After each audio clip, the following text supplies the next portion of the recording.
আল্লাহ তাআলা বলে, বান্দা হিসাবের সময় তো কাছাইয়া গেল, আখিরাত তো চলেই আসলো, কিয়ামত তো চলেই আসলো, আজও তো তুমি গাফিল হয়েই রইলা। 40 বছর হয়ে গেছে, 1 বছর শেষ হইছে, এভাবে বুঝি নাফরমানিতে পড়ে রইলা বান্দা। 365 দিনে কোনদিন ছেলেরা তোমরা যারা ফজরের নামাজ পড়ো না, তুমি বলো না বাপ এত শক্ত এত পাষাণ কেমনে হইলা? একটা বছর কোনদিন ফজরের নামাজ পড়ো নাই, এত বড় নিকৃষ্ট জানোয়ার মুসলমানের বাচ্চা কেমনে হয় বলে? এত বড় জানোয়ার একটা মানুষের বাচ্চা কেমনে হয়? এটা কি পরিমাণ হাইওয়ান, এটা কত বড় হাইওয়ান, কত বড় জন্তু, কত বড় পশু। 1 বছর 365 দিনে এই হাইওয়ান কোনদিন ফজরের নামাজ পড়ে? শুধু 1 বছর, খবর নিলে দেখবেন 10 বছর, খবর নিলে দেখবেন 5 বছর। জানোয়ারের মতো, ইহুদির মতো, খ্রিস্টানের মতো চুল রাইখা তৃপ্তি বোধ করে। এর চাইতে অসভ্যতা, এর চাইতে নিকৃষ্ট রুচি, এত বিকৃত মানসিকতা কোন জন্তু জানোয়ারেরও হয় না। জন্তু জানোয়ার, তোমরা যে সমস্ত ছেলের চুল ইহুদির মতো, খ্রিস্টানের মতো, বেঈমানের মতো, বেটা তুমি একদম নিম্ন রুচির মানুষ, একেবারে ফসা মানুষ বেটা, তুই ফালতু লোক বেটা, তুই বেটা, তোর কোনো রুচি বলতে কিছু নাই বেটা, তোর কোনো রুচিবোধ নাই বেটা। কার মতো মুসলমানের বাচ্চা হইয়া মুসলমানের ঘরে জন্ম নিয়া বেটা আল্লাহর আজান শুনলি, ডান কানে বাম কানে তোরে আজান দিছে, এক পবিত্র মা তোরে 2টা বছর দুধ পান করাইছে বেটা, কোন শরমে বেটা তুই ওই বেঈমানদের মতো চুল কাটলি বেটা? ওদের কোনো জাতপাত আছে বেটা? ওদের কোনো ইজ্জত আছে না সম্মান আছে? আল্লাহ তাআলা কোরআনুল কারীমে বলছে, ইন্নামাল মুশরিকুনা নাজাস। কোরআনের আয়াত কিনা? আল্লাহ বলছে সমস্ত মুশরিক নাপাক, নাজাসুন নাজাস। সমস্ত ইহুদি নাপাক, সমস্ত খ্রিস্টান নাপাক, সমস্ত হিন্দু নাপাক, সমস্ত বৌদ্ধ নাপাক, সমস্ত নাস্তিক নাপাক, সমস্ত মুরতাদ নাপাক, সমস্ত বেঈমান নাপাক।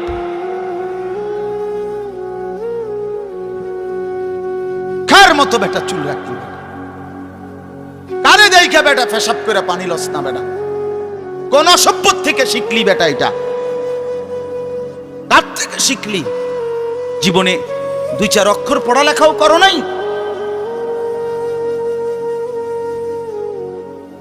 দুই চার শব্দ পড়ো নাই তোমরা ছেলেরা? মানুষ এত অভদ্র অপবিত্র হয় কেন? কোরআনুল কারীমের মধ্যে আছে, আল্লাহ তাআলা বলে, বান্দা কি আজীব কথা কোরআন শরীফে আছে, বান্দা কোনোভাবেই যদি পানি নাই, ঠিক আছে, ফা ইন লাম তাজিদু মাআন ফাতায়াম্মামু সাঈদান তাইয়্যিবা, তাহলে মাটি দিয়ে, পবিত্র মাটি দিয়ে তায়াম্মুম করো, তবুও নিজেকে পবিত্র বানাও। যদি বলি আল্লাহ পানি নাই, ঠিক আছে, তো মাটি দিয়ে হলেও পবিত্র হইতে হবে, এত তাড়াহুড়া কা? পানি আইও, পানি পাইয়া লই, এরকম শুরু করলেন? কোরআন শরীফের সরাসরি আয়াত। আল্লাহ তাআলা বলে, জানো, ওয়ালাকিন ইউরিদু লিইউতাহহিরাকুম, আল্লাহ বলেন আমি না আমার ইমানদার বান্দাকে সারাক্ষণ পবিত্রই দেখতে চাই। দোস্ত আমার, এটা কোরআন শরীফের আয়াত। ওয়ালাকিন ইউরিদু লিইউতাহহিরাকুম, আমি আমার বান্দাকে পবিত্র, মুমিন আমার সে, ও অন্য কেউ না, ও আমার ইমানদার বান্দা। তো ইয়া আইয়ুহাল্লাযীনা আমানু ইযা কুমতুম ইলাস সালাতি ফাগসিলু ওয়ুজুহাকুম, এই আয়াতের মধ্যে, এই আয়াতের অন্তর্ভুক্ত অংশ এটা। ওয়ালাকিন ইউরিদু লিইউতাহহিরাকুম, ইমানদার পানি নাই, ঠিক আছে, তায়াম্মুম করো মাটি দিয়ে। কেন এমন তাড়াহুড়া? আল্লাহ তাআলা বলে, আমি যে তোমাকে পবিত্র দেখতে চাই, আমি কে তোমাকে পবিত্র। ফীহি রিজালুন ইউহিব্বুনা আন ইয়াতাতাহহারু আল্লাহু ইউহিব্বুল মুত্তাহহিরিন। কোরআন শরীফের আয়াত আছে, আল্লাহ বলে, বন্ধু আপনার কিছু সাহাবীকে আমি দেখছি, আল্লাহ প্রশংসা করতেছে। মদিনার কুবা একটা এলাকা, যেখানে নবীজি মদিনার মক্কা থেকে হিজরত করে এসে প্রথম ঢুকছিলেন। এই হিজরত করে আইসা প্রথম যেখানে ঢুকছেন, এই জায়গাটার নাম হলো কুবা নগরী। কুবা কি নাম? এই কুবা। এই এলাকার যারা সাহাবী ছিল, ওনাদের একটা অভ্যাস ছিল, ওনারা ওই সময় পানির তীব্র সংকট ছিল, পানি কম ছিল আর কি। তো তীব্র পানির সংকট থাকার পরেও ওনারা খাবারের পানি, রান্নার পানি, মানে ভাত তরকারি রান্নার যে পানি আর খাবারের পানি কম খাইতো, কম ব্যবহার করত। এখান থেকে পানি বাঁচাইয়া পেশাব পায়খানার পবিত্রতার জন্য যে পানি দরকার, ওইখানে তারা পর্যাপ্ত পরিমাণ পানি ব্যবহার করত, যেন পবিত্রতার মধ্যে কোনো কমতি না। আল্লাহর কসম, এই কথাইটা, তাদের এই আখলাক আচরণটা আল্লাহ এত পছন্দ করছে, কোরআন শরীফের আয়াত নাজিল করে ডাইরেক্ট তাদের প্রশংসায়। আল্লাহ বলছে, ফীহি রিজালুন, আপনার সাহাবীদের মধ্যে কিছু লোক এমন আছে আমি দেখতেছি, ইউহিব্বুনা আন ইয়াতাতাহহারু, যারা ভালোভাবে পবিত্রতা অর্জন করাটাকে খুব পছন্দ করে। আল্লাহু ইউহিব্বুল মুত্তাহহিরিন, নবী শুনায়ে দেন, এমন পবিত্রতা অর্জনকারীদেরকে আমি আল্লাহও ভীষণ ভালোবাসি।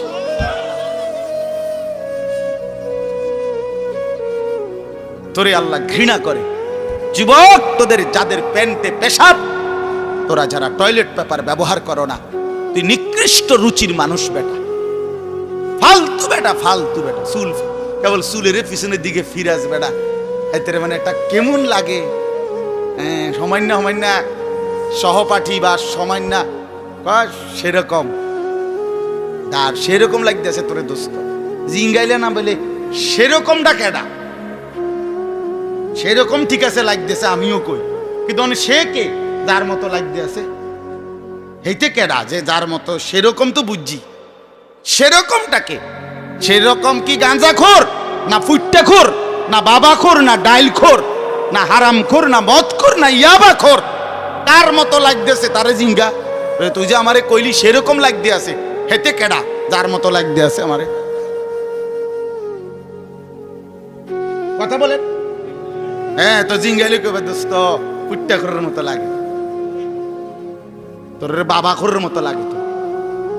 কারণ কোন ভদ্র মানুষ, ইমানদার, নামাজি, কোন চরিত্রবান পবিত্র মানুষ নাপাক থাকতে পারে না। তো তাহলে তো এটা বুঝাই যায় তোরে কার মতো লাগে বেটা। হ্যাঁ, নাই তো হে বলুক যে দোস্ত তোর চুল দেখে মনে হয় পুরা বাইজিদ বসতাম, তোর একদম জোনায়েদ বাগদাদির মতো লাগতে আছে, এমন নি? তাহলে তোর চোর ডাকাইতের মতোই তো লাগে। আস্তাগফিরুল্লাহ, আস্তাগফিরুল্লাহ। প্রিয় ভাই আমার, বন্ধু আমার, আখিরাত যেন ভুলে না যাই। মহান আল্লাহ পাক রব্বুল আলামিন এই কোরআনুল কারীমের মধ্যে বারবার আমাদেরকে আখিরাত মনে করাইছে। আমাদের জিন্দেগি ঈমানের জিন্দেগি, আমাদের জিন্দেগি পবিত্র জীবন ভাইয়া। আমরা শুধুই দুনিয়ার জন্য না, শুধু দুনিয়ার জন্য, দুনিয়ার জন্য আল্লাহ তাআলা কোরআন শরীফ আছে, ওয়াদারনি ওয়াল মুকাদ্দিবিনা উলিন নি'মাতি ওয়া মাহিলহুম কালিলা। আল্লাহ বলছে, হে আমার বান্দারা, নাফরমান পাপীদেরকে অল্প সময়ের জন্য দুনিয়া ভোগ করতে দাও, ওদেরকে দুনিয়া খাওয়ায়া পরায়া এরপরে আমি নিয়ে আসবো, আমি এজন্যই বানাইছি। কিন্তু তোমরা মুমিন, তোমরা ঈমানদার, তোমাদেরকে আমি আল্লাহ তাআলা জান্নাতের জন্য বানাইছি, জান্নাতের জন্য। উইদ্দাত লিল মুত্তাকিন, মুমিনদের জন্যই জান্নাত, মুত্তাকিদের জন্যই জান্নাত। একটা বেঈমানও জাহান্নাম থেকে মুক্তি পাবে না। কোনো কাফের, কোনো বেঈমান, কোনো হিন্দু, কোনো বৌদ্ধ, কোনো ইহুদি, কোনো খ্রিস্টান, কোনো নাস্তিক, মুরতাদ পরকালে, পরকালে এক ঢোক, এক জাররা, এক লোকমা, এক ঢোক পানি মিলবে না, সুখ মিলবে না। ঈমানবিহীন সমস্ত ভালো কাজ আখিরাতের বিচারে পরিত্যক্ত, মারদুদ, বাতিল। ঈমান শর্ত। মৃত্যু পরবর্তী যেই কোনো বিনিময়ের জন্য উত্তম বিনিময় পেতে হলে কি লাগবে? ঈমান জরুরি। ঈমান জরুরি। ঈমান হারা সর্বহারা, আল্লাহ হারা সর্বহারা, সর্বহারা। তো এই জন্য আল্লাহ তাআলা আমাদেরকে বানাইছেনই আখিরাতের জন্য, আখিরাতে নিজের জন্য। খালাকতুল আশিয়া আলি আজালিক ও খালাকতুকা লি। আল্লাহ বলছে, বান্দা গোটা দুনিয়া আমি তোমার জন্য বানাইছি, তোমারে শুধু আমার জন্য বানাইছি। সারে দুনিয়া তেরে লিয়ে, তু সিরফ মেরে লিয়ে। বাহ, এই কথা ভাবলেই তো অবাক। আমার তো খুব ভালো লাগে যে কয় কি মালিক। हाँ, सारे दुनिया तेरे लिए, तू सिर्फ मेरे लिए। গোটা দুনিয়া বান্দা তোর জন্য, যা বান্দা সবটা দুনিয়া তোরে দিলাম, তোকে শুধু আমার জন্য রাখলাম। তু সিরফ মেরে লিয়ে, তুমি আমার জন্য, তুমি আমার হয়ে থাকবা, আমার সেজদা করবা, আমার নামাজ, আমার হুকুম পালন করবা। তো দুনিয়া ও ইজ্জতের সাথে আমি আল্লাহ চালাবো, আখিরাতেও তোমারে আমি আল্লাহ সর্বোচ্চ সম্মানজনক রিজিক, সর্বোত্তম জান্নাত আমি নিজে দিয়ে দেব। ফালানুহিয়ান্নাহু হায়াতান তাইয়্যিবাহ ওয়া লানাজজিয়ান্নাহুম আজরাহুম বিআহসানি মা কানু ইয়ামালুন। রব্বুল আলামিন বলেন, দুনিয়াতেও আরামের জীবন দেব, আখিরাতেও সর্বোত্তম বিনিময় দেব। শর্ত কেবল দুইটা, এক নাম্বার ঈমান, দুই নাম্বার নেক আমল। মান আমিলা সালিহাম মিন যাকারিন আও উনসা ওয়া হুয়া মুমিন। আল্লাহ বলেন, পুরুষ কিংবা নারী যদি ঈমান অবস্থায় সবগুলো নেক আমল করতে পারো, আমি আল্লাহ ওয়াদা দিলাম বান্দা, দুনিয়াতেই তোমাকে আরামের জীবন দেব, আখিরাতেও সর্বোত্তম বিনিময় দেব। সুবহানাল্লাহ। চলেন, আমার কথা শেষ। আমার বাপ, আমি তর্জমা শুনাই, তাইলেই কথা শেষ। হাফেজ আমিন ভাই অনেক মহব্বত করছে, এই মাদ্রাসার মাহফিলে আসার সুযোগ হয়েছে, এতটুকুই। আরো উলামায়ে কেরাম, আমাদের আল্লামা মুফতি আমজাদ হুসাইন সাহেব হযরত অনেক অসুস্থ, উনি আজকে অনেক দিন ধরে ডেঙ্গুতে আক্রান্ত। আজকেও আসরের পরে কথা বলছি, খুব আস্তে আস্তে কথা বলে, খুব ক্লান্ত, দুর্বল। তারপরও আমারে বলছে যে আমিন ভাইয়ের মাহফিল আমি একটু লেগে হইলো আসমু। আমাদের আজকে যে একজন মাওলানা শেষ বয়ান করবে, আপনি অসাধারণ। আপনাদের ছেলেদেরকে তোমাদেরকে বলি, বাপ আমার অনুরোধ রইল, আমার এই কথাটা রাইখো, তোমরা ওর বয়ান শুনি। আমি নিজেও ওর বয়ান শুনি, আমি নিজেও এর বক্ত। অসাধারণ বয়ান করে সে, হযরত মাওলানা মুফতি ইউসুফ বিন ইকবাল, তার বয়ান চমৎকার। একেবারে আল্লামা মুফতি আরিফ বিন হাবিব যেমন সব কথা হাদিস থেকে বলে, এই নওজোয়ান মাওলানাও ঠিক এরকম অনর্গল রাসূলুল্লাহ সাল্লাল্লাহু আলাইহি সাল্লামের হাদিস বলতে থাকে। হ্যাঁ, এজন্য সবাই ইনশাআল্লাহ এই মাওলানার বয়ান শুনবার চেষ্টা করবেন। তো তরজমাটা শুনেন। আল্লাহ তাআলা মূল বক্তব্য এটাই যে আল্লাহ আমাদেরকে আখিরাত মনে করাইতে চাইছে। কি? কোরআনুল কারীমের 30 নম্বর পারা 101 নম্বর সূরা আল কারিআ, এই সূরার আল্লাহ বলেন, আল কারিআতু মাল কারিআ। আল কারিআ অর্থ হলো যেটা দরজায় আঘাত করে, খটখট খটখট আওয়াজ করে, এই খটখটকারী। আল্লাহ বলেন মাল কারিআ, বলো তো খটখটকারী বলতে কি? ওমা আদরাকা মাল কারিআ। আবারও বলছি, নবী আপনাকে জানতে চাচ্ছি, জানেন এই আঘাতকারী খটখটকারী কি? আল্লাহ বলেন সেটা হলো আখিরাত, কিয়ামত, যেটা আপনার কাছে প্রতিদিন আমাদের কাছে খটখট করে আমাদের দরজায় যেন ঘন্টা বাজাইয়া বলে যাচ্ছে যে কিয়ামত তো চলেই আসলো। আখিরাতের প্রস্তুতি কি হলো বলো? ওই মানুষ তো মরে গেল দেখলা, তুমিও তো মরে যাবা, তোমার প্রস্তুতি কি বলো? এক লোকের জানাজা যাচ্ছিল, লাশ, এক বুজুর্গ আল্লাহওয়ালা ওই সামনে দাঁড়ানো, তো ওনার পাশের এক লোক বলতেছে, কার জানি কবর, কার জানি মৌত হইল, আরে কার জানি কার জানি। তখন তিনি বললেন, ভাই তোমার মরণ হইল নয়তো আমার মরণ হইল। মানে এইটা ভাবো যে হয় তোমার মরণ হয়েছে, নইলে কার মরণ হয়েছে? আমার মরণ হয়েছে। আর ভাবো, সে তো মৃত্যুবরণ করছে, তিনটা অবস্থা তার শেষ। একটা হলো আজরাইলকে দেখা, এটা তার শেষ। এরপরে জান কবজের যন্ত্রণা, এটা তার শেষ। আর জান কবজের পরে তার মৃত্যুটা বিভৎস। অনেকের মৃত্যু হইতে পারত, তার শরীর ছিঁড়া ফেলছে, তার শরীর নিশ্চিহ্ন হয়ে গেছে, এরকম আপনার মৃত্যু হইতে পারত। কিন্তু তার তো স্বাভাবিক মৃত্যু হইল যে তার লাশটা অক্ষত আছে, দেখা যায়। তুমি এবার ভাবো যে তোমার সামনে তিনটা রয়ে গেছে, যে আজরাইল তোমার সামনে কেমন দাঁড়াবে, তুমি চিন্তা করো। তোমার জান কবজের কষ্ট কেমন হবে, তুমি ভাবো। তোমার মৃত্যু কি স্বাভাবিক হবে নাকি অ্যাক্সিডেন্ট আর অস্বাভাবিক কোনো মৃত্যু হবে, সেটা নিয়ে ভাবো। তাইলে প্রতিটা মৃত্যু আমাদেরকে ঘন্টা বাজায়, প্রতিটা রাত আমাদেরকে ঘন্টা বাজায়, প্রতিটা দিন আমাদেরকে ঘন্টা বাজায় যে বান্দা, সময় তো চলে গেল। আখিরাতের কি হলো, কবরের কি হলো, পরকালের কি হলো? ইয়াউমা ইয়াকুনুন নাসু কাল ফারাশিল মাবসুত ওয়া তাকুনুল জিবালু কাল ইহনিল মানফুশ। আল্লাহ বলে, একদিন সত্যি সত্যি কিয়ামত হবে, ইসরাফিল ফু দিবে। সেদিন কি হবে? সেদিন সমস্ত মানুষগুলো হয়ে যাবে বিক্ষিপ্ত পতঙ্গের মতো। বিক্ষিপ্ত পতঙ্গ মানে আপনারা একদম সহজ বুঝবেন, ওই যে বাতির মধ্যে, লাইটের মধ্যে, আলোর মধ্যে অনেক সময় যে সাদা সাদা পোক এগুলো আসে, এগুলো দেখছেন? এগুলোর কি কয়? উলু উলু। এই যে আর একটু বড় বড় সাদা সাদা, হ্যাঁ, এই উলু উলু, এই উলু পোকা। এইটা যেমন মাঝে মাঝে এইভাবে আসে চারদিক থেকে উইরা উইরা আইয়াই পইরা হয় আগুনের মধ্যে, বাতির মধ্যে, আলোর মধ্যে পইরা পইরা মরে, নিচে মরে। তো আল্লাহ পাক বলেন, ইসরাফিল ফু দিবে, কিয়ামত শুরু হবে।